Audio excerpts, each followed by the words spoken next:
ತುಂಬ ತುಂಬ ಟ್ಯಾಗ್ಸ್ ಮಾಡಿದ್ದಾರೆ ಡ್ಯಾಡಿನ. ಇವತ್ತು ಆ್ಯಕ್ಚುಲಿ ಗುಡ್ ನ್ಯೂಸ್ ಏನಂದರೆ, ಇವತ್ತು ನಾನು ಡ್ಯಾಡಿ ಅದ್ರ ಬಗ್ಗೆ ಚರ್ಚೆ ಮಾಡಿದ್ದೀವಿ. ಸೊ ಅದ್ರ ಬಗ್ಗೆ ಒಂದು ಮಾತುಕತೆ ನಡೀತಾ ಇದೆ. ಡ್ಯಾಡಿ ಒಂದು ಏನೋ ಹೇಳಿದ್ದಾರೆ ನನಗೆ, ಅದು ನನಗಿಂತ ನಮ್ಮ ಅಣ್ಣ ಮನೋ ಅವ್ರು ತುಂಬ ಆಸೆ ಪಟ್ಟರು ಈ ಸಿನಿಮಾ ಮಾಡಬೇಕಂತ, ರಿಲೀಸ್ ಮಾಡಬೇಕಂತ. ಆ್ಯಂಡ್ ಒಂದು ಸರ್, ಈಶ್ವರಿ ಸಂಸ್ಥೆ, we have lived to entertain people. ನಮಗೆ ನಮ್ಮ ಆಸ್ತಿ ಅಂತ ನಾವು ಹೇಳೋದು ನಮ್ಮ ಸಿನಿಮಾ, ಆಮೇಲೆ ಜನರ ಪ್ರೀತಿ.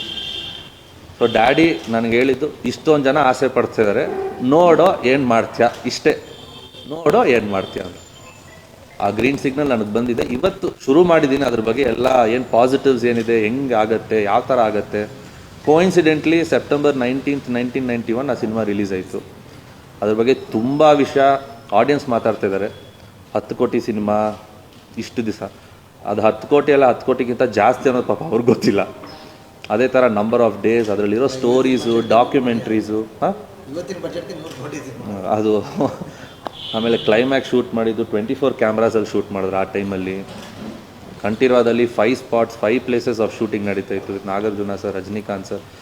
ಇದು ನಾನು ಆ್ಯಸ್ ಅವ್ರ ಮಗನಾಗಿ ಮಾತಾಡ್ತಾ ಇಲ್ಲ, ಜಾಸ್ತಿ ನಾನು ಯಾವ